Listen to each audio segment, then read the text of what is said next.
que notre avenir, celui de nos enfants et des générations futures, soit semé de catastrophes financières, économiques, sociales, écologiques et par conséquent humaines, nous devons changer nos manières de vivre, de consommer, de produire. Nous devons changer les critères de nos organisations sociales, de nos politiques publiques. Chacun pressent qu'une formidable révolution nous attend. Oh. Galilée ou quelque chose comme ça. Non, c'est en 2009. C'est en 2009, ça a été dit. En 2009. Oui, c'est exactement ça. C'était dans la préface d'un rapport de la commission Stiglitz, en fait, dans laquelle a participé aussi Amartya Sen et Jean-Paul Fitoussi, donc d'éminents économistes qui se sont interrogés, en fait, sur le lien entre croissance économique et bien-être. Tout ça pour dire que la réflexion qu'on a ici aujourd'hui, quand on parle de triple crise ou de quadruple crise ou de toutes les crises qu'on peut mettre en liste, eh bien, c'est pas seulement au sein de la gauche, au sein des mouvements sociaux qu'elle a cours en ce moment.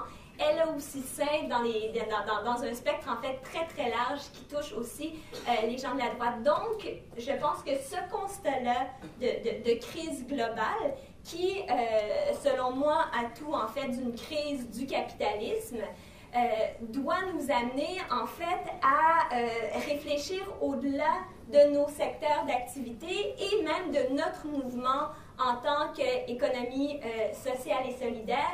Et quand on regarde ce qui est en train de se passer avec la mobilisation des indignés, je pense qu'il y a des liens extrêmement intéressants et importants à faire parce que, dans le fond, la dénonciation des problèmes qui sont mis en lumière avec la financiarisation de notre économie, qui est faite partout à travers le monde maintenant, et selon moi, c'est un mouvement qui va être amené à prendre encore plus d'ampleur, eh bien, quelque part, nous, on a l'expérience avec nos organisations d'avoir construit un certain nombre d'alternatives qui sont pour l'instant bloquées par la nature du système à toutes sortes de niveaux. Mais ce qui est de plus en plus clair, en fait, c'est que le statu quo est inacceptable et qu'un tournant très important doit être fait. Donc moi, j'ai été une bonne élève et j'ai tenté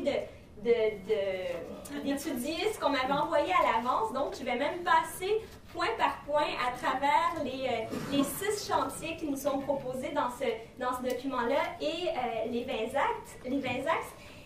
Et je dirais qu'en partant, ce qui m'a frappé, c'est un questionnement, selon moi, qu'on doit avoir même sur sur le paradigme dominant, évidemment, qui est notre système économique, mais même sur le paradigme du développement durable en tant que tel, si on estime qu'il peut devenir éventuellement un paradigme qui nous permette de penser à un système post-capitaliste parce qu'on en est là. Donc, on a traditionnellement vu le développement durable comme trois secteurs dans lesquels on tentait d'avoir un équilibre, disant que le développement durable est en fait l'embranchement entre l'économique, le social et l'environnemental, alors que dans les faits, quand on regarde comment ça fonctionne dans la réalité, est-ce que c'est mon micro qui est... Je pense que oui. C'est un peu avant.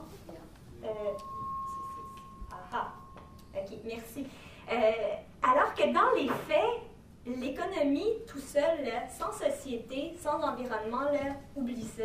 Tandis que l'environnement, sans société et sans économie, il n'y a aucun problème. Donc, il faut revoir la hiérarchie, en fait, de ces secteurs-là et réaliser que si l'économie a besoin du social et de l'environnemental, c'est pas une relation d'interdépendance autant qu'une relation de dépendance qu'on a. Et ce qui est en train de se passer avec la mobilisation, c'est justement le social qui dit « Hey, wow, l'économique, là, vous êtes allé trop loin. » Et c'est pas tout le monde qui arrive dans le mouvement à articuler exactement le comment et le pourquoi, mais ce qui est clair que de plus en plus de gens savent, c'est que de la manière dont on fonctionne maintenant, ça peut pas durer. Donc ça, selon moi, c'est quelque chose qui est extrêmement important. J'ai ajouté la composante culturelle aussi, qui a été déjà amenée aux dernières discussions 10 ans après Rio, à réaliser que finalement, le social est aussi englobé dans le culturel. Et en ce moment, la culture dominante, c'est une culture de surconsommation que l'Occident a répandue un peu partout à travers le monde et qui a des répercussions sur les autres cercles, évidemment. Je passe très vite.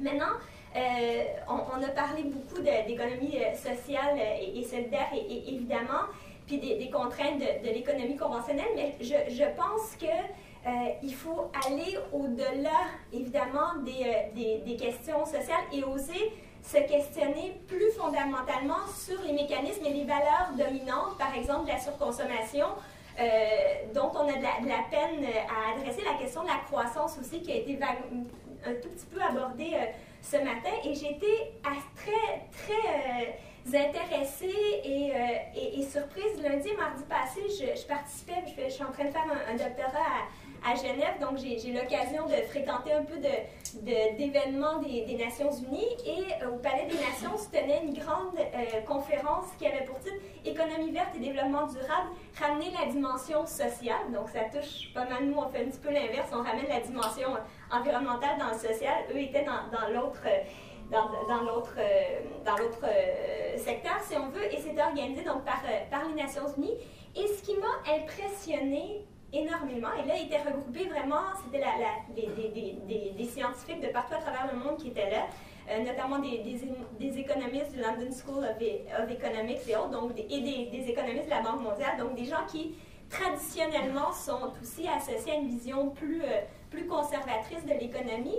Et le constat qu'eux faisaient aussi à dire qu'on ne peut pas continuer dans le paradigme dans lequel on se trouve, et aller même à discuter justement de la fameuse question de la décroissance, qui, il y a juste 1 an ou 2, quand on parlait de décroissance, c'était encore un peu un tabou. Moi, je me rappelle de m'être fait rentrer dedans juste par dire non, c'est pas possible, parce que justement, si tu questionnes la croissance, à ce moment-là, c'est les emplois. Je pense que les syndicats ont beaucoup à dire là-dedans. Mais comment est-ce qu'on peut revoir notre manière de considérer la richesse, de calculer le progrès en tenant compte des limites des écosystèmes et en veillant à un meilleur partage des ressources? C'est un très, très grand défi. Mais ce qui est encourageant de voir, par contre, c'est que maintenant, il y a des gens de partout à travers le monde qui se questionnent là-dessus, et dans toutes les disciplines, en tout cas en sciences sociales, des gens qui étaient là, et que malgré ce constat d'échec-là, il y a des luttes de paradigme. Et je pense qu'il faut oser se questionner sur notre vision du monde, notre vision du progrès, et comment est-ce qu'on va en venir à devoir arrimer ça, parce que très concrètement, on est dans notre environnement, et les changements climatiques, c'est très clair qu'ils vont avoir des conséquences très nettes sur non seulement notre qualité de vie, notre sécurité aussi, là, faut le dire, mais évidemment sur l'économie. Donc, il va y avoir des très, très grandes transformations. Ça, c'est vraiment un message qui a été lancé par à peu près tous les scientifiques qui ont fait des présentations, y compris les gens de la Banque mondiale. Donc, comment est-ce qu'on va réussir à amener la société à bouger comme ça? J'ai pris beaucoup trop de temps. Moi, je dirais, en lisant tout ça, il y avait comme beaucoup de propositions très intéressantes. Si on avait à en choisir une qui soit englobante, qui, selon moi, rassemblerait beaucoup des mouvements sociaux, ça serait l'idée de démocratiser l'économie. Vraiment, de la même manière qu'à une certaine période de l'histoire, notre politique, nos institutions politiques n'étaient pas démocratiques, et là on peut évidemment dire qu'en ce moment c'est pas tout à fait démocratique, c'est vrai, il y a beaucoup d'améliorations à faire, mais c'est quand même le moins pire des systèmes, comme c'est Churchill, je pense, qui disait ça.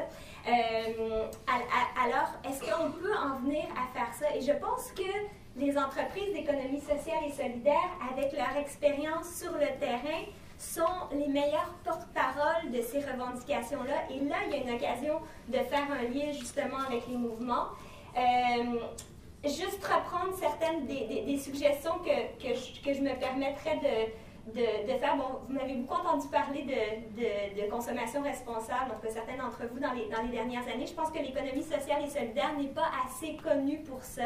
Je ne sais pas s'il faudrait créer un label, qu'est-ce qu'il faudrait faire, mais on ne met pas assez de l'avant cette composante-là, ce plus-value qui distingue ce que l'on fait d'autres entreprises dans l'économie conventionnelle. Je pense qu'on devrait utiliser davantage la loi sur le développement durable. Chaque ministère, en principe, fait un plan de développement durable, et même pour ses politiques d'achat et autres. Là, je pense qu'il y a des liens intéressants à faire. Je passe rapidement, même au niveau de la loi. Mon conjoint est en cinéma.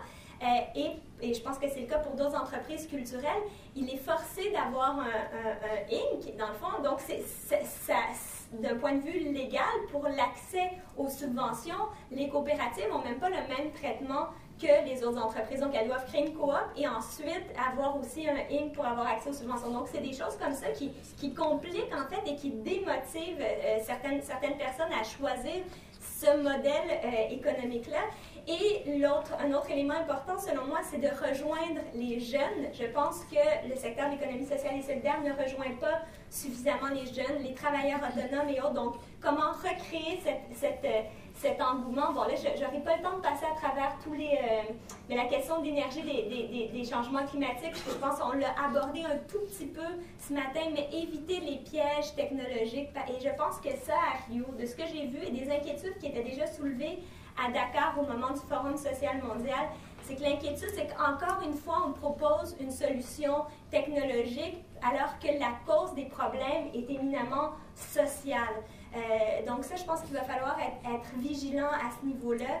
À la conférence qu'il y avait la semaine dernière des Nations Unies, la question de la capture de carbone a été très, très, très critiquée. Beaucoup d'études de cas qui ont été menées qui montraient que dans le fond, et avec la Californie qui utilise déjà ce modèle-là pour soi-disant réduire son bilan en termes d'émissions de gaz à effet de serre, et le fait notamment au Brésil, et des présentations qui ont été vraiment désastreuses à ce niveau-là, à dire que non seulement ça n'améliore pas, mais ça ne réduit pas les émissions de gaz à effet de serre, mais dans certains cas, ça modifie le mode de vie de populations qui avant avaient été souverains, par exemple, au niveau alimentaire, et là, ne l'étaient plus.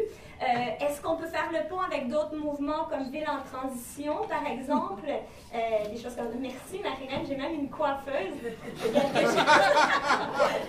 Utiliser des outils conceptuels comme l'analyse du cycle de vie, comme l'éco-conception.